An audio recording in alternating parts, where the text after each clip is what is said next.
Hello বন্ধুরা, আজকে একটা ভিডিও শেয়ার করছি তোমাদের সঙ্গে।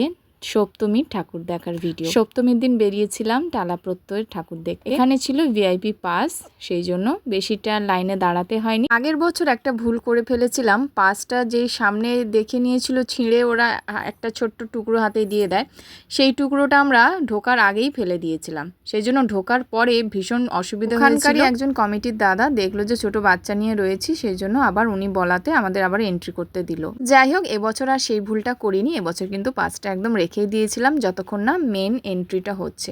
তো দেখো ঢুকে গেছি, আর প্রচণ্ড লাইন রয়েছে দেখতে পাচ্ছ। এবারের থিমটা অন্যরকম, প্রত্যেক বছরই এরা অন্যরকমই ভাবনা চিন্তা নিয়ে আসে। এবারের থিম ছিল বীজ অঙ্কুর, মানে আমরা মানুষরাই যে মানুষের খাবারেই বিষ মিশিয়ে খাচ্ছি, সেটার একটা থিম তুলে ধরেছে পুরো প্যান্ডেলের মধ্যে। তো দেখো পুরো প্যান্ডেলটা কিন্তু বিশাল এলাকা জুড়ে করেছে, প্রত্যেক বছর যেটা করে এদের বিস্তীর্ণ এলাকা জুড়ে করে কিন্তু প্যান্ডেলটা।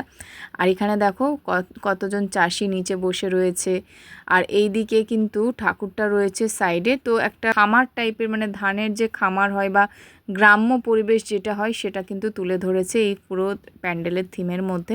ভিড় কিন্তু দারুণ রয়েছে। মা দুর্গাকে দেখো, মা দুর্গা কিন্তু নাগল হাতে রয়েছেন, ত্রিশূলের বদলে মায়ের কাছে রয়েছে নাগল টানছে। কারা কারা টালা প্রত্যয়ের প্যান্ডেল দেখেছে অবশ্যই আমাকে একটা কমেন্টে জানাতে ভুলো না। দিনের বেলা এলে আরও ভালোভাবে ভিডিওটা করতে পারতাম, কিন্তু দিনের বেলার সময় হচ্ছিল না, তাই ভাবলাম যে আজকে পাস যখন রয়েছে সন্ধেবেলা এলে পরে লাইটিংটা খুব ভালোভাবে দেখা যায়। প্রত্যেকটা জিনিস কিন্তু সত্যি খুব দেখার মতো ছিল।